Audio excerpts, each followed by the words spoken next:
Yes, I think it's safe to say it's a war. We could double down on definitions, but I think anybody looking Yeah. at the Middle East is looking at not only a war, but a widening war and an asymmetric war. If you look at what Iran is doing in the Persian Gulf and the Strait of Hormuz, not a war that I think President Trump, well, self-admittedly, according to today's news, hadn't planned for the possibility that Iran might close the Strait of Hormuz. It's sort of difficult to even say the words because Right. it seemed like such an obvious thing, even to people just reading the papers, that it was Yeah. always a possibility. Into the press conference in 18 minutes, the news conference at the Pentagon, the Secretary of Defense, the chairman of the Joint Chiefs of Staff. How alone is America? Where are our allies besides the Charles de Gaulle steaming east? Look, America's, European allies are lending their bases for defensive purposes. America's non-treaty allies in the Gulf are being hit and are under attack. The new Ayatollah has said that he will go after American interests in the region. So America's allies and partners were not asked to come along until after the strikes began. There was no real process of building a consensus or making the case for war, laying out what might lie ahead. And so now they're scrambling. I think the latest in Europe, of course, is a deep frustration, probably behind closed doors, anger that the U.S. is effectively, lifting sanctions on Russia's oil Well, we exports in heard order that to, from the leadership of Germany. And, well, exactly. I And think the so FT had that. Yeah. I'm so glad you bringing bring that bringing the up, price Leslie, down. because I wanted to talk about what all of this means for Putin and for Russia. We heard yesterday that Russia has been giving Tehran some intelligence. And now, of course, these sanctions, countries can buy sanctioned Russian crude that's already at sea. What is this doing for Putin's empire? Well, in the short term, it's certainly helping him. I mean, indirectly and directly with the sale of oil for sure, but indirectly in that America has its focus elsewhere. That's not only helping Russia, that's also helping China. This is an old story, not a new story. When America has its eyes off the prize, China benefits from the Right. disruption, from America's distraction, from seeing the West at odds with itself, if not torn apart. Russia also. So I think for America's European allies, which quite frankly have gotten very little bandwidth or playtime in this war, this is a terrible turning of the tide. Right. They will be impacted much more by gas than by the U.S., as we know, gas Right. prices.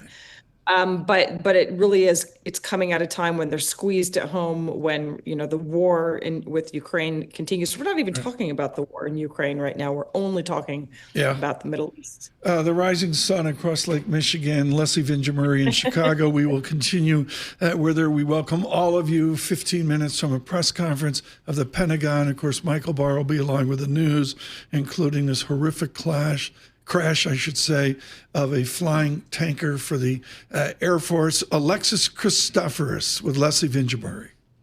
Thank you. Thanks so much. Leslie, now we're shifting the talk about this war from intensity to duration. What are you going to be listening for during this press conference that we're awaiting here at the top of the hour from the Defense Secretary?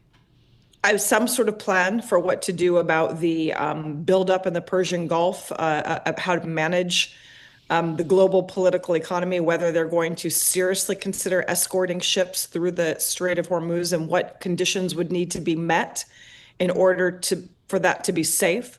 I think, more importantly, what is the plan for ending the war? Under what conditions? And what we really need is straight talk on the reality that even when the United States ends the war won't be ended. And so, what will the plan be for the period when America is no longer directly striking, but Iran is certainly likely to continue the war? What conditions might Iran ask from the United States and from Israel in order to help stabilize the global political economy and flows of ships through that strait? And what would the U.S. be willing to give? I don't think we're going to hear very much about that last point, but it is clearly what needs to be discussed. President Trump seems to be digging in his heels. He's not a man who likes to lose or to admit that he's losing.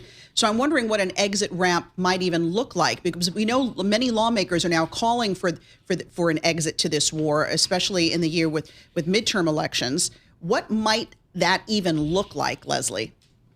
I think with President Trump, it's, he's going to be in a quandary. This is not a president that will be in any way, shape, or form pleased to see rising oil prices and perpetual instability if there isn't some sort of negotiation. I think, though, more likely that he will declare, a success in depleting and diminishing Iran's ability to project power externally, and signal that he's going to end strikes, but maybe not. Very hard to predict what will happen. And I doubt that he will get into this question of Iran's ongoing leverage, even after that moment. Leslie, you and I were inflicted with 850 pages of Henry Kissinger. You had to read Diplomacy just to show up at the course. Vinjamuri did better than me in class, Alexis. I don't know if you knew that. At the back end of that book, Secretary Kissinger talks about the New World Order reconsidered. What does the Vinjamuri New World Order look like when this war ends? At the moment, we're not moving into another order. We've clearly abandoned, the United States has abandoned many of the norms and the laws for, how we govern. It's certainly abandoned the principle that you work very closely with a certain set of pre-agreed allies. We are much more into might makes right, into a heavy transactionalism. But I think the real concern is that we're moving into a period where there isn't an alternative order, where alliances aren't going to be permanent. You're not going to know exactly who your friend or who your enemy is, where deals are done with a variety of partners, some more seemly and less unseemly than others. So unfortunately, we are not seeing our leaders map out an alternative version. We know that Mark Carney has talked about middle powers. I was just in India at the Raisina dialogue, where, India is talking about, as it has been, multiple alignments in order to protect its strategic autonomy and enable it to do what it wishes to do, which is to focus on development and poverty alleviation. I think many countries across Europe are going to be adopting a similar strategy. How do you develop multiple alignments with other middle powers on the economic front? I think on the strategic and security front, the West is still going to try to lean into itself. But when the U.S. behaves like this, that makes it very much harder for its Western allies to go along.